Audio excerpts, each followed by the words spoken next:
¿Por qué insistir en lo que ya fracasó?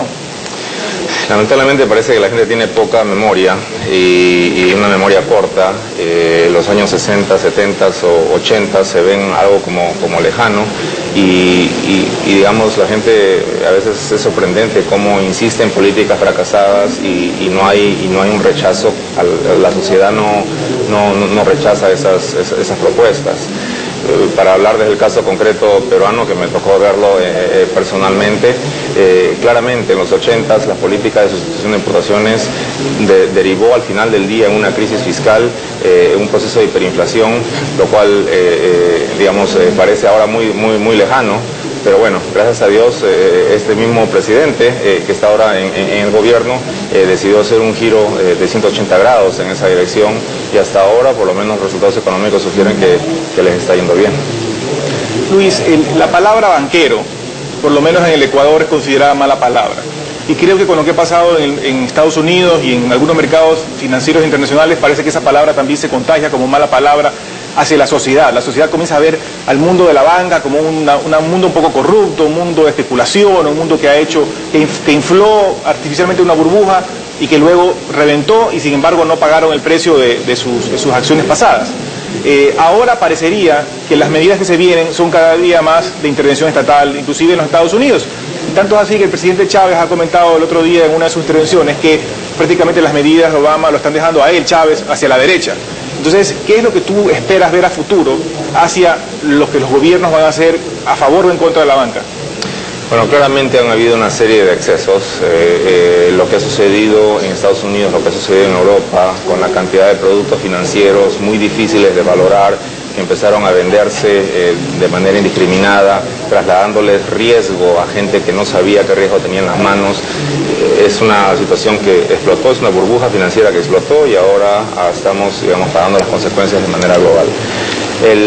Pero el problema de fondo es un problema de regulación, es un problema de supervisión y ahí es donde han habido las mayores fallas. O sea, más allá digamos, inclusive han habido estos esquemas, lo que se llama juegos de Ponzi, como el episodio de Madoff, en que era impresionante ver cómo dentro de esta burbuja básicamente todo era aceptable y los banqueros, todos los participantes en el mercado, digamos, hacían lo que querían sin ningún tipo de control y por eso es que se dieron los excesos.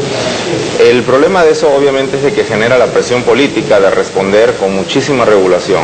De ello lo que esperaría, y esto es en línea con lo que dije antes, en Estados Unidos el crecimiento potencial va a caer. ¿Por qué? Porque mucho más regulación lo que impide es, lo primero que nada, hace mucho más costoso las operaciones, no solamente de los bancos, sino en general de las empresas.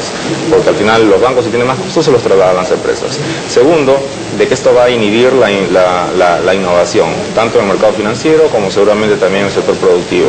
Y eso también reduce el crecimiento. Entonces yo creo que vamos a ver, al final del día, algún día, el péndulo seguramente va a pasar al otro lado.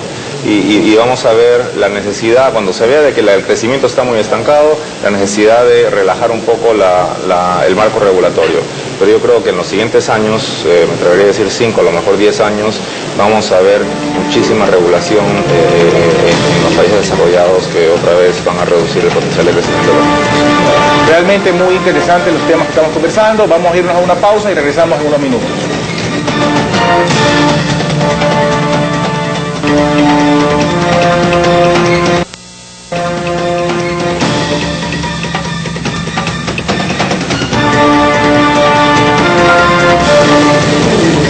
Gracias por regresar con nosotros en su programa Pasando la Posta. Estamos conversando con el doctor Luis Oganes, jefe de investigación económica para América Latina de JP Morgan, basado en Nueva York. Estamos hablando sobre la apertura comercial y financiera de los mercados. Luis, estábamos hablando antes del corte de la situación de la banca y te preguntaba y tú nos contestabas que se va a venir cada vez más regulación. Sin embargo de eso, te pregunto, ¿tú crees que inclusive lleguemos a los extremos en algunos países de América Latina de que se nacionalice la banca como fue también en el pasado?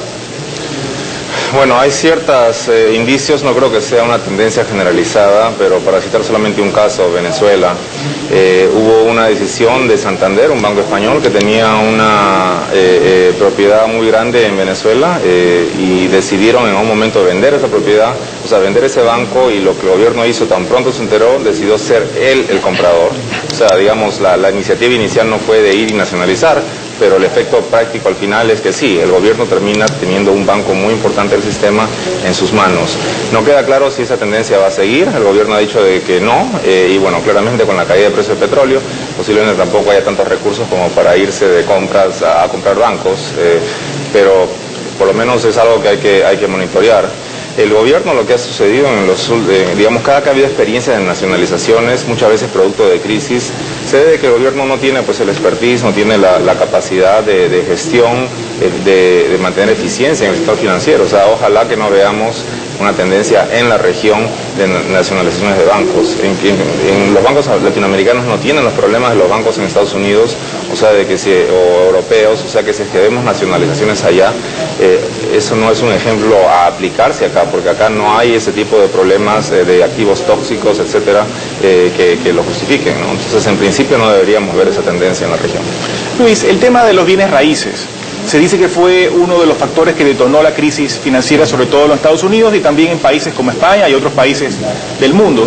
¿Podrías explicarnos, aunque sea, pues yo sé que es un tema complejo, cuál es la relación entre este problema de la burbuja de los bienes raíces y la crisis financiera? Bueno, la burbuja de bienes raíces está en el centro del problema, porque lo que sucedió es lo siguiente. Por muchos años los bancos que siempre prestaban al sector inmobiliario, es decir, alguien compraba una casa, una compañía que desarrollaba un edificio, etcétera, se le hacía el préstamo, pero los bancos siempre se quedaban con ese préstamo en sus libros, es decir, ellos asumían el riesgo de que esa persona o esa compañía al final del día no paguen. Después, en los últimos años se descubrió la varita mágica en que estos bancos podían sacarse de sus balances esos riesgos, vendérselos a alguien, entonces, y alguien compraba eso, ¿por qué? Porque era un retorno interesante y era como comprar cualquier otro activo financiero. Entonces los bancos empezaron a hacer eso masivamente, prestaban al sector inmobiliario, sacaban esos préstamos de sus balances, lo cual les liberaba recursos para prestar más. Y empezaba una cadena de excesos de préstamos. Entonces era una situación de que cualquier hijo de vecino, sin ningún tipo de garantía, sin un trabajo estable, etcétera, podía acceder a un préstamo hipotecario. En el momento en de que, y eso hacía de que los precios de las viviendas empezaban a subir.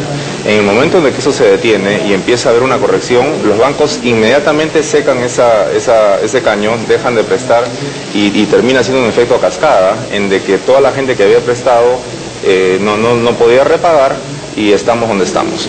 La expectativa es de que los precios de viviendas en Estados Unidos todavía sigan cayendo. Las predicciones que se escucha de gente informada y muy autorizada en estos temas es de que todavía podemos ver un 10-15% adicional y han caído más de 30-40% en promedio las viviendas en Estados Unidos.